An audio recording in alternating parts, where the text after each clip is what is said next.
You might not think the content you watch when you're consuming comprehensible input is that important, as long as you understand it and it's in your target language, right? But how much you enjoy the content you watch can have a huge impact on how effective that input is at improving your fluency.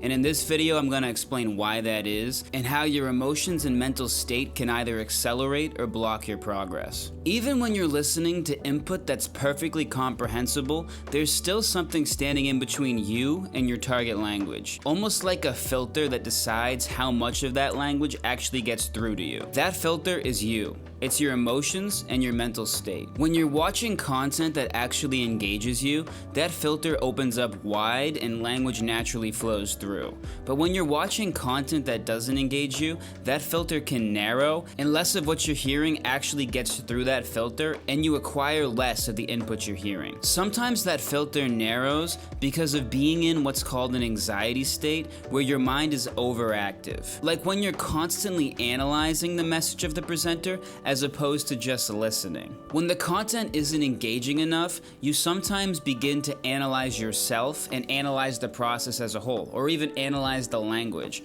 So for instance, you might kind of turn your internal narrator inward and start having fears and questions like, am I doing this right? Is this working? Because you're over-analyzing what you're doing as opposed to just taking in the message. When you catch yourself analyzing instead of enjoying, it's a sign that the content you're watching just isn't engaging you. Or it's a sign you're putting a lot of pressure on yourself, and that's something I also want to touch on here. Sometimes we can slip into performance mode when we're watching comprehensible input. This to me is a product of traditional learning, because in traditional learning you're constantly tested about what you know. So because of that, you internalize it. You start saying to yourself, oh, like, am I really understanding this? Like, you almost start internally testing yourself, like, did I get that? Let me see if I can remember that. And stuff like that, in my opinion, are remnants of a system of traditional learning which just thrusts tests at you all the time and makes you into your own taskmaster. You almost want to discipline yourself and grade your performance in real time. I wanted to add that aside because I think a lot of people who are new to comprehensible input definitely fall into this trap. So you should always remember that when you're watching comprehensible input, no one is grading you, no one is judging you, it's just you and the content. So try not to, be hard on yourself and constantly analyze yourself to see how you're doing. You don't need to be your own teacher. You just need to focus on the content. Other times the filter doesn't narrow because of an anxiety state or because you're grading your own performance, but instead it narrows because you're in a boredom state, where you might find yourself just underengaged, drifting off, daydreaming, and just letting the input kind of slip past you as opposed to really paying its due attention. You might find yourself feeling like you're watching the input, but you're just there. You're not really focusing. The input almost kind of becomes background noise. And it almost starts to feel like you're watching a teacher from your high school teach a boring math class. Of course, you're hearing the content, but in your head, you're off doing something else. Maybe you're thinking about what you're gonna have for lunch or things of that nature. In both cases, whether you're in an anxiety state or a boredom state, it has the same effect. It narrows that filter. Your internal narrator is being too chatty or you're daydreaming. No matter what it is, less of the input you're hearing is actually being acquired. Everyone falls into these states sometimes, but it's important to remember that these states don't come out of nowhere. They're usually triggered by the content you're watching not interesting you, not engaging you. That's why picking the right content matters so much.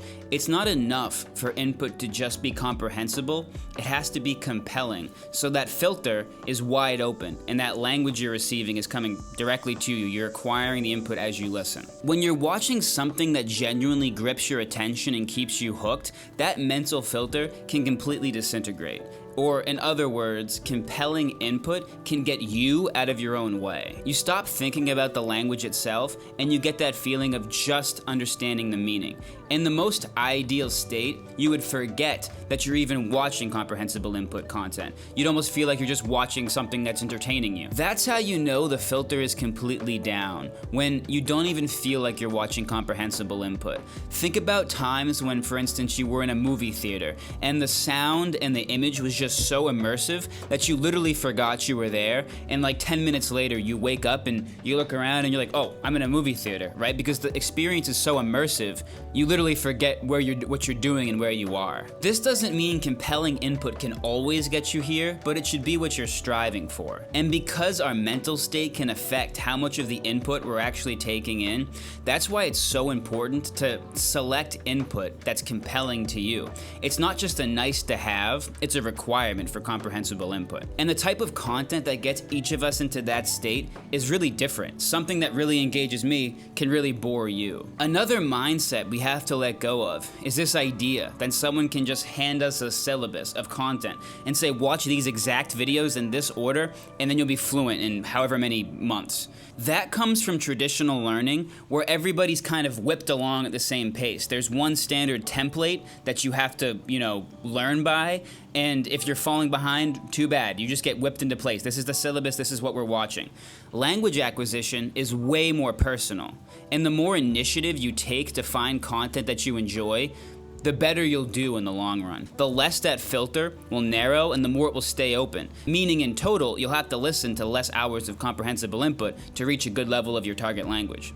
Research shows that people who select the content they're going to watch actually learn faster than people who watch comprehensible input that's technically comprehensible but just doesn't engage them. So again, taking initiative and seeking out content that you really enjoy will be super helpful to you in the long run of comprehensible input. You can think of comprehensible input as the bare minimum to acquire a language, but compelling input is that accelerator. So if you're looking for one cheat code that actually makes you learn languages faster than other people, it would be this. It would be spend time finding content that really engages you, so that when you're acquiring a language, that filter is open as wide as it possibly can be, to the point where it's not there. And of course, the best place to find the top comprehensible input on the internet is my website, Lengualytics, where basically users can post all of the best comprehensible input. They can rate it by difficulty. We have a huge library of creators and videos in any language you want to learn, or at least most of them. So if you're interested, go to the resources page. It'll be linked in the description. Completely free. You don't have to sign up or sign in.